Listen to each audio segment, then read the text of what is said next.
Hi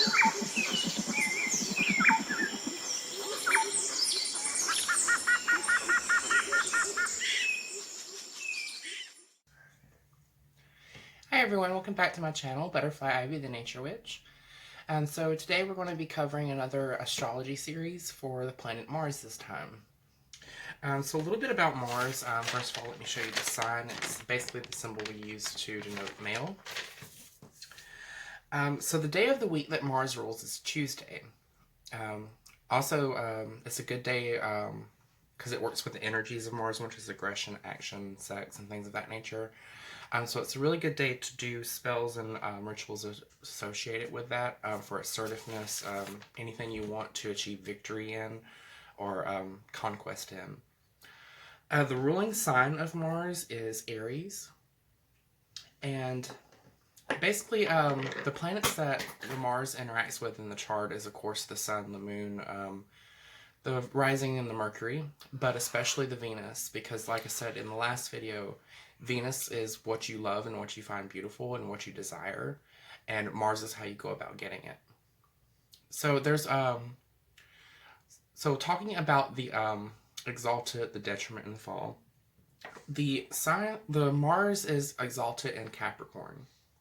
And the reason it's exalted in Capricorn is because Capricorn is the sign that is often described as hardworking, dedicated, and disciplined. And so this lends itself very well to what Mars wants to do, which is to conquer. So basically, these are the type of people that if they want something, they're going to put in the hard work and the time to get it. There's two signs that it's in detriment in for two different reasons, and the first is in Taurus. And it's in detriment in Taurus because Taurus is one of those signs that can be a little bit stubborn. And so it doesn't give at all. It will not give at all. It will just dig its heels in no matter what, even if it hurts it. It will still just dig in and keep going. And which isn't very good. Because being inflexible, you tend to get broken. The next sign it's in detriment in is in Libra, and this is basically the exact opposite reason of Taurus, why it's in detriment. It's because Libra is the diplomat of the zodiac.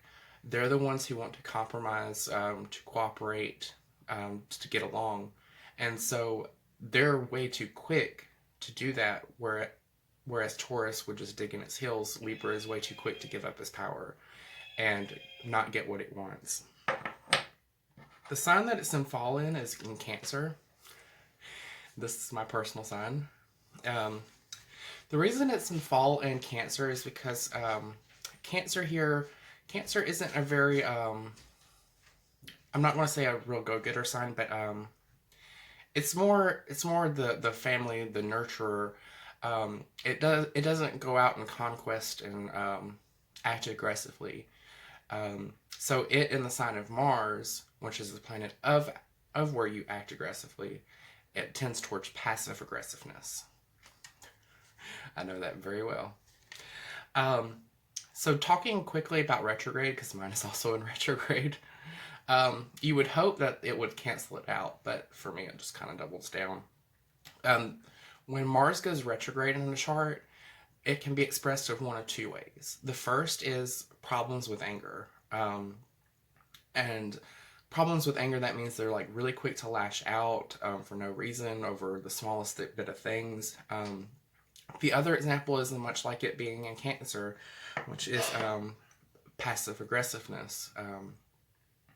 Or they just lay down and let people run all over them and things of that nature. And also in whenever Mars goes retrograde, we have to look at ways that we self-destruct, that we cause our self-destruction.